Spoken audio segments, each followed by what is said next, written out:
इंदौर में तो देखिए सारे राजनीतिक दल इंदौर के विकास के नाम पर एक हो जाते हैं, लेकिन ग्वालियर के जो सांसद हैं वो उसमें अनुपस्थित थे, तो उसी का मैंने उल्लेख किया। सर, कहीं ना कहीं आप मानते हैं कि भाजपा के अंदर एक अंदरूनी गुटबाजी नजर आ रही है? दुर्भाग्य की बात है, ऐसा होना तो नहीं चाहिए, लेकिन इन दिनों में जो कुछ दिखाई दे रहा है वो ऐसा ही दिखाई दे रहा है। दुखद है ये। ऊर्जा मंत्री, उन्होंने मुख्यमंत्री जी से शिकायत की कि ग्वालियर नर्क हो गया है। उसके बाद उन्होंने प्रभारी मंत्री से पूछा तुलसी सिलावट से, तो उन्होंने भी हामी भरी। तो उसके बाद एकदम जो है स्थितियों में परिवर्तन दिखाई दिया। जिस तरह से सिंधिया जी एक्टिव हुए और उन्होंने प्रशासन की बैठक ली, और हमारे यहाँ एक ही पार्टी के दो नेता अगर एक नहीं हो सकते तो ये ग्वालियर की जनता का दुर्भाग्य कहा जाएगा। उसके बाद वे ग्वालियर आए। ग्वालियर में उन्होंने दिन भर भ्रमण किया, तो सड़कें वड़कें देखी और सार्वजनिक रूप से उन्होंने असंतोष प्रकट किया कि ये तो बहुत ही बुरी हालत है।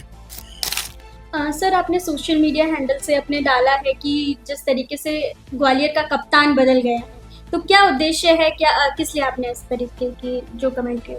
ये जो समाचार मिल रहे हैं उन्हीं का मैंने उल्लेख किया, कोई अपनी ओर से कुछ नहीं है। जैसा अखबारों में छपा कि वो 3 दिन पहले मंत्रिपरिषद की बैठक के बाद जी।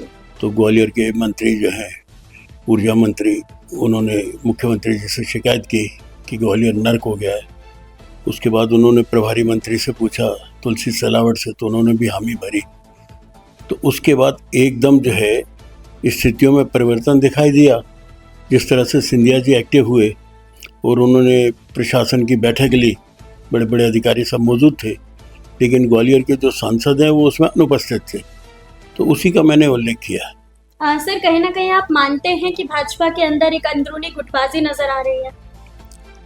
दुर्भाग्य की बात है, ऐसा होना तो नहीं चाहिए, लेकिन इन दिनों में जो कुछ दिखाई दे रहा है वो ऐसा ही दिखाई दे रहा है। दुखद है ये। नहीं, हाथ खींचते हुए क्या वो चाहते हैं कि जो भी हो वो मेरे ही द्वारा हो, उसमें मेरा ही नाम हो और दूसरा कोई सामने आए नहीं।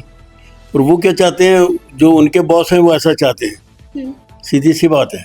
लेकिन चाहिए ये कि इंदौर में तो देखिए सारे राजनीतिक दल इंदौर के विकास के नाम पर एक हो जाते हैं, और हमारे यहाँ एक ही पार्टी के दो नेता अगर एक नहीं हो सकते तो ये ग्वालियर की जनता का दुर्भाग्य कहा जाएगा।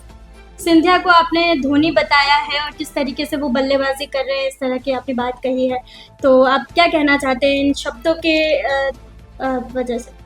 देखिए, उन्होंने आज से 3 दिन पहले ग्वालियर का भ्रमण किया सड़कों का। उससे पहले मुरैना का किया। मुरैना में उन्होंने पासपोर्ट ऑफिस का भूमि पूजन किया, तो भयंकर भीड़ थी उनके समर्थकों की। उसके बाद वे ग्वालियर आए। ग्वालियर में उन्होंने दिन भर भ्रमण किया, तो सड़कें वड़कें देखी और सार्वजनिक रूप से उन्होंने असंतोष प्रकट किया कि ये तो बहुत ही बुरी हालत है।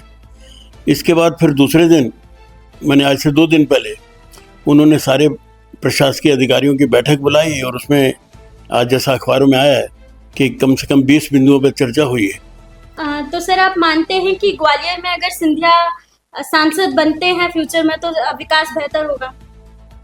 अपेक्षा तो यही, अपेक्षा यही।